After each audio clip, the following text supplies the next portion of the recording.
students, today's about the topic of study is the genetic material, the discovery of genetic material. तो होता क्या है ये तो इसमें सबसे पहली चीज़ है the progeny of organism develop character similar to that organism.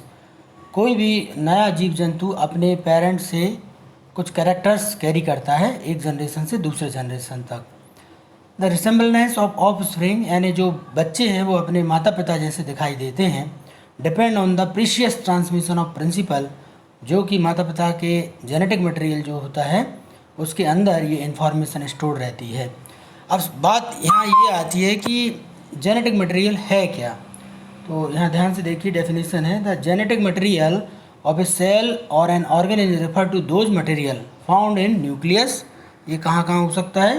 Nucleus में हो सकता है, माइटोकॉन्ड्रिया में हो सकता है या साइटोप्लाज्म हो सकता है. क्योंकि आपने देखा होगा कि प्रोकैरियोटिक जो जीव रहते हैं, bacteria, blue green algae, bacteriophage, उनमें साइटोप्लाज्म के अंदर न्यूक्लियोइड अवस्था में ये डीएनए पड़ा रहता है, यह जेनेटिक मटेरियल पाया जाता है. This genetic material play an important fundamental role which decide the structure of cell and the nature of cell substance and capable of self replication. तो ये जेनेटिक मटेरियल की पहचान रहती है. तो ये क्या हो सकता है जेनेटिक मटेरियल? प्रोटीन हो सकता है, डीएनए हो सकता है या आरएनए हो सकता है. तो इन तीनों को हम कसौटी पर देखते हैं कि प्रोटीन है या डीएनए है या आरएनए. तो इसके लिए अलग अलग वैज्ञानिकों ने अपने एक्सपेरिमेंट के द्वारा प्रूफ किया और ये बताया कि किसी भी पदार्थ को जेनेटिक मटेरियल होने के लिए उसमें 4 चीज़ें होना ज़रूरी है. There are 4 fundamental requirement of a genetic material. These are the genetic material must carry information. इसको एक से दूसरे स्थान तक इन्फॉर्मेशन, एक पीढ़ी से दूसरी पीढ़ी तक इन्फॉर्मेशन ले जाने की इसके अंदर क्षमता होना चाहिए. तो ये आरएनए में भी है और डीएनए में भी है, क्योंकि बहुत से पदार्थों का जेनेटिक मटेरियल आरएनए भी होता है, बहुत से ऑर्गेनिज्म का. तो यहाँ प्रोटीन जो है वो इस शर्त को पूरी नहीं करता. इसी में बताया गया है कि जेनेटिक कोड को ये क्रैक करे, जेनेटिक कोड को पढ़ सके. दूसरी चीज़ है कि इसमें रेप्लिकेशन होना चाहिए, सेल्फ रेप्लिकेशन की क्षमता होना चाहिए. सेल्फ रेप्लिकेशन का मतलब होता है अपने ही समान दूसरे और जो मटेरियल है उसको बना सके. तो इसके लिए डीएनए रेप्लिकेशन, डीएनए में ये चीज़ देखी गई है. डीएनए में जेनेटिक कोड भी ये क्रैक कर देता है. और थर्ड है कि इसमें म्यूटेशन होने की संभावना होना चाहिए, कुछ ना कुछ ये संभावना होना चाहिए ताकि म्यूटेशन से वेरिएशन आए और वेरिएशन से फिर क्या हो, वेरिएशन से एवोल्यूशन की संभावना बनी रहे. और सबसे आखिरी चीज़ जो है, चौथा पॉइंट है, ये पहला पॉइंट था, दूसरा, ये तीसरा और ये चौथा पॉइंट है, must govern the expression of phenotype. यानी जीन का फंक्शन, ये जीन के फंक्शन को कंट्रोल करने का काम करे.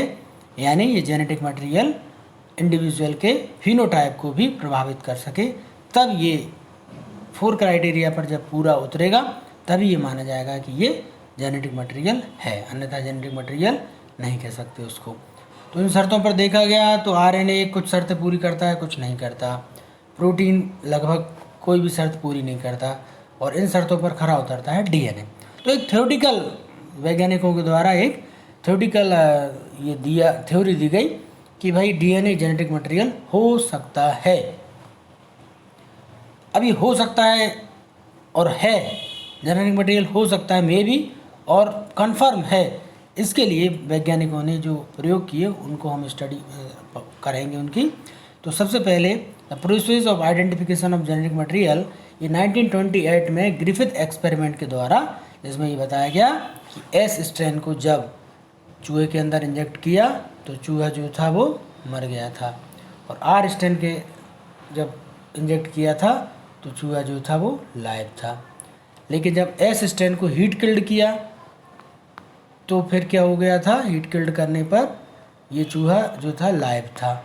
और इस हीट किल्ड को इस आर के साथ मिला दें तो ये चूहा जो था वो क्या हो जाता था, डाई हो जाता था. तो पता चला कि कोई मटेरियल है.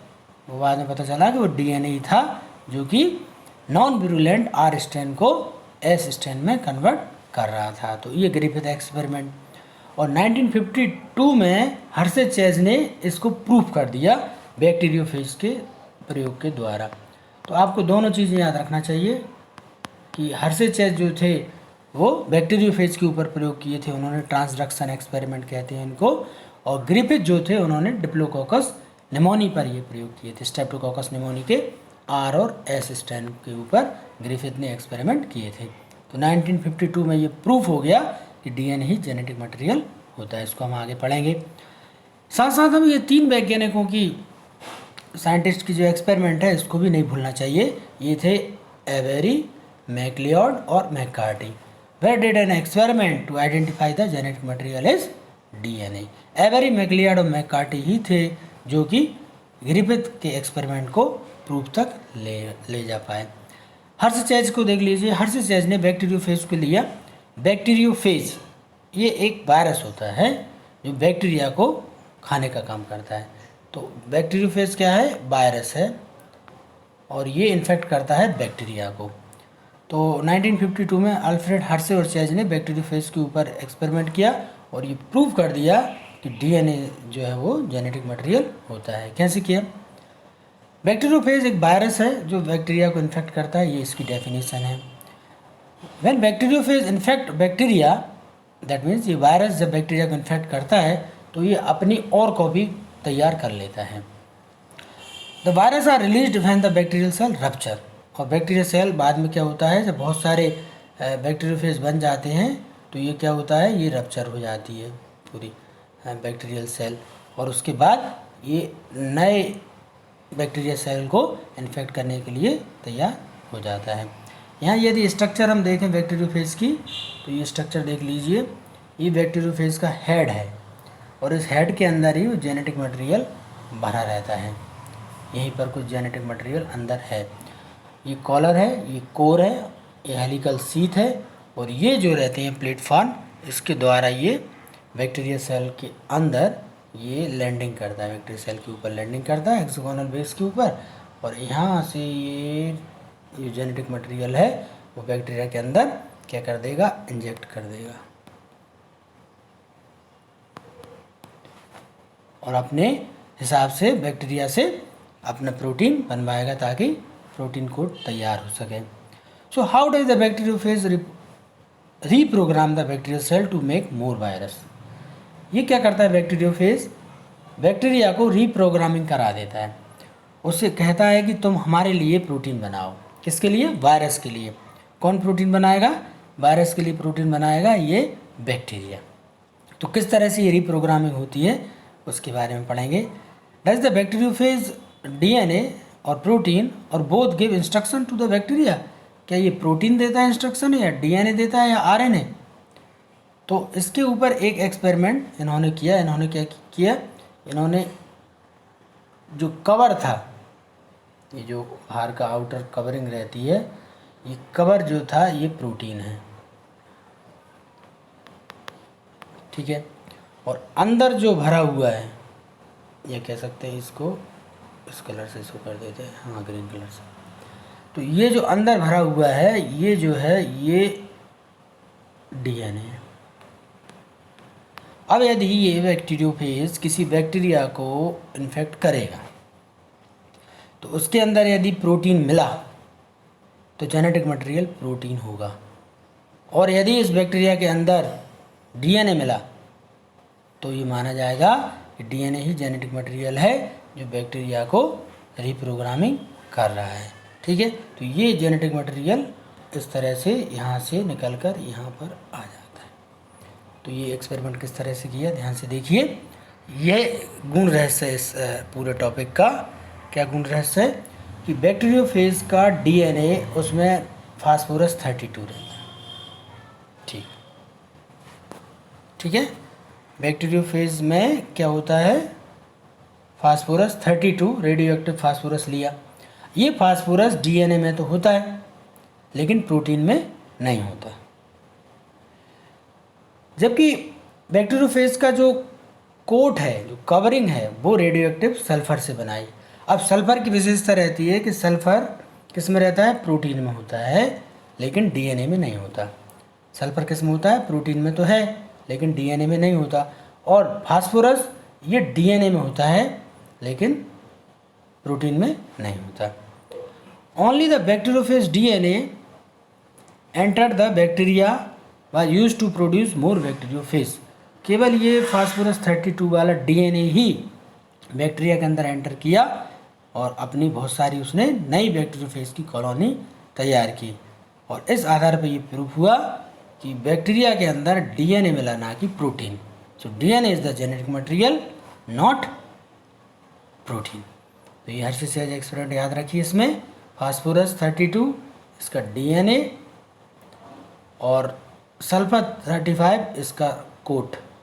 तो बैक्टीरिया के अंदर कोट नहीं गया बल्कि डीएनए गया, और इस तरह से प्रूफ हो गया कि डीएनए ही जेनेटिक मटेरियल होता है। ठीक है, और ये जेनेटिक इन्फॉर्मेशन डीएनए से ही एक से दूसरे में पहुंच सकती है। ये ध्यान से देखिए किस तरह से ये चक्र चलता है। ये नंबर 1 स्टेप देखिए, ये बैक्टीरियोफेज आकर और बैक्टीरिया की सेल मेम्ब्रेन के ऊपर यहाँ पर आकर विराजमान हो जाता है। ठीक है, phage attach to bacterium, host के ऊपर ये लैंडिंग कर देता है। इसके बाद क्या करता है, ये अपने जेनेटिक मटेरियल, ये देखिए ये इसके हेड में जेनेटिक मटेरियल भरा हुआ है। ये क्या करता है, ये जेनेटिक मटेरियल इसने इंजेक्ट कर दिया। Phage inject the genetic material into host cell, और अब ये जेनेटिक मटेरियल क्या हो रहा है, मल्टीप्लाई हो रहा है। ये बहुत सारी कॉपियाँ तैयार हो गई, और अब इन कॉपियों के ऊपर यानी हर एक डीएनए के ऊपर एक कोट जो है वो बनना शुरू हो गया है। ये कोटिंग भी हो गई है, ये देखिए कोटिंग हो गई, और इससे क्या हो गया, जब बहुत सारे बैक्टीरियोफेज तैयार हो गए तो ये सेल हो गई बस्ट और बैक्टीरियोफेज हो गए फ्री। तो ये जो रेड कलर का आपको दिख रहा है यही डीएनए है, यही ट्रांसफ़र हो रहा है। ठीक है, ये डीएनए ही, रेड कलर का डीएनए ही कहाँ हो रहा है, बैक्टीरियोफेज से बैक्टीरिया के अंदर एंटर हो रहा है। ठीक है, इस तरह से ये नई नई साइकिल तैयार होती रहती है। Thank you.